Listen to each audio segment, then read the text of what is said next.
Really? I tear. Yeah, you might. It's like I just thought about the pandemic and what you were going through, and I thought about your wife and your kids, and then I saw the fucking. You called me the one day we were talking on FaceTime, and you were with the therapist, and with the PT. I'm watching you, and the PT was helping me out, telling me stuff. It's just so weird. She's but great.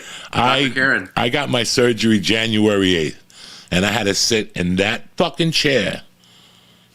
I mean, it's an eternity. You wake up, you're sitting in a chair, you try not to watch TV.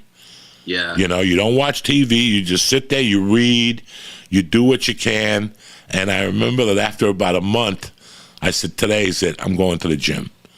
I went in there, once they pulled the fucking metal things out, whatever those things were, that kept going ting, ting, ting, when they were hitting the thing, and I was like about to faint. And I went to the gym, and I'm doing my thing, and there's 135 pounds just sitting on the bench press. A bar with 45-pound plates. Yeah. And the whole time I'm just doing, maintenance shit. I'm, doing the fucking battle ropes. I'm doing fucking pull-ups. I'm trying. And I go, let me go over and see if I can still bench press 145. Because I used to do that like nothing when I was a kid, So I walk over to it. I fucking get on the bench. It takes me like 2 minutes with the knee. I got to sit and I crawl. And I go to pick up the fucking thing and I go, I thought about your video. Really? I thought about the video and I go, nah, not today. With my luck and what the world is doing, and after I saw the Tom video, this thing's going to go down like a rocket ship. The train is on the other side of the room. It's going to slide down. And it's like one of those things where I just talked to Joey last night. What happened? You didn't hear what happened? The fucking weights fell on his fucking neck. The way the world is right now, you can't take a fucking chance. No, I don't want to take a chance. I got a bike there. I got a beautiful mountain bike. Every day I look at that thing. I go, I'm going to go for a ride in there. But I'm like, not really. Not yet. The legs, I could go down to the stationary bike at the gym. Now this last week, I got on the big boy bike. Yeah. And I'm doing that. But I stopped taking chances after I saw you. I was like, the world is crooked. Because you had a knee replacement too. Yes. Do you check out floors now? Like when you walk and you see a motherfucker. Yeah. And I'm at the 3rd month mark, and I refuse to go anywhere because I can't shoot you. Man, I can't run and shoot. So if I can't run and shoot, I can't. You see a wet spot on the floor, and you're like, oh shit. Like I'll fucking hug a wall. Like I'm not fucking walking near that. Oh my God. I walk like Herman Munster. I take like 2 little steps. My knees are straight. It is a nightmare. It really is a fucking nightmare what it does to you. And I had an accident. Like once you have an accident with the surgery, like we all think we're ready. Like one day I went and did comedy, and they brought me up on stage, and without even thinking, I picked up my right leg to get on stage. And that just ripped my IT muscle. I got on the stage, and I felt my whole body rattle. Like I was about to pass out. I had a pain pill in my pocket. I'm like, I don't want to take a pain pill in front of him.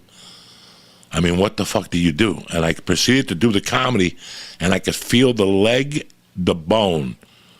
That's how much pressure. Like the whole leg. 2 weeks later, I went to the doctor, and they told me I ripped the fucking IT thing.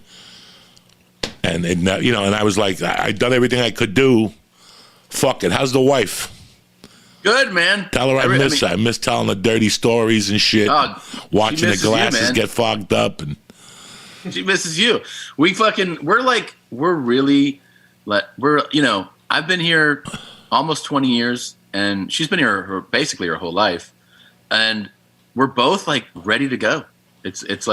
We're excited, man. So she's I never thought that I could get her out of here, because I would routinely go like, hey, would you ever live in? And she's like, are you crazy? Like she would just tell me like, no, like we're not moving. Like, and if your wife's like, there's no way I'm doing this, you're like, all right. So that would come up all the time, and she would always shoot it down. And then it shifted where she became the driving force. She was like, and I couldn't believe it. We're talking about like a lifelong resident here. But now she's fired up, man, and she's doing the road, so she's happy to be doing stand-up again. We're obviously podcasting all the time, but she is ready to go. What is her motivator? What did she see I think she saw LA really change, especially in this last year. Like this city, listen, I don't know if you remember this or not, but I've always been the LA advocate. Like when you travel and people talk shit, I'd be like, fuck you, then don't come to LA. Like I liked LA. I always have. And in this last year, I'm like, yo, this city has gone to shit, man. So it's just something that I've seen. You can't deny it. You can't act like it's not happening. If you live here, you just see it. Like it's gotten dirty. There's fucking trash everywhere. There's a homeless epidemic. It is not like when people go, I live in this city and there's there's an epidemic happening here, man, where it's not being addressed. It's just growing. And it's been poorly managed and dealt with. And at a certain point you go, and a part of this is the pandemic too. You're like, wait, why am I like, do I have to live here? Because we always thought we had to live here. Like we're comedians, part of you is like, oh, you can live anywhere and be a comedian. And then you're like, I'm a podcaster. You can live anywhere and be a podcaster.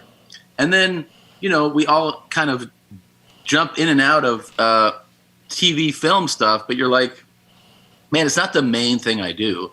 And I don't know, like I can still do it. I can still get on a plane if I need to go somewhere. I love the idea. For me, most of my life is touring. And it's like, I would much rather tour from the middle of the country than what I've been doing, which is flying out of the southwest corner of the country every fucking other Makes week. a big difference.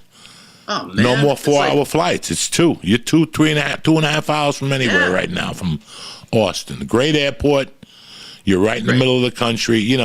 For me, my wife started pushing this campaign in 2016. Mm-hmm. In 2016, we came to Jersey for the holidays, and my wife was like, I don't know what you're waiting for to pull the fucking trigger. Yeah. I went to Woodland Hills. I looked at 3 houses, like in 2015, and I was like, no to all 3 of them. I don't want to. I knew in 2015 I didn't want to buy. I'm like, I'm not looking to buy it to spend $900,000 on a house that's worth $450,000. Yeah. So that was very good that I was smart enough to see that. I came here in 2016 with her, and on the way home at the airport, she goes, I don't know why we're even going back. And then it was 2 years of just, and I think after I shot the Netflix special with Christina, that whole experience fucked me up, bro. Really? I didn't like it. I didn't like how it went down. I didn't think that it was, 2,000 stages in Vegas and we're doing it at a fucking pool hall. Yeah. And then strange. The fucking wall came crashing down. I didn't like I didn't train right for it. Nothing that I did was right on that whole situation. That plane ride home was a deep, deep fucking thought process for me.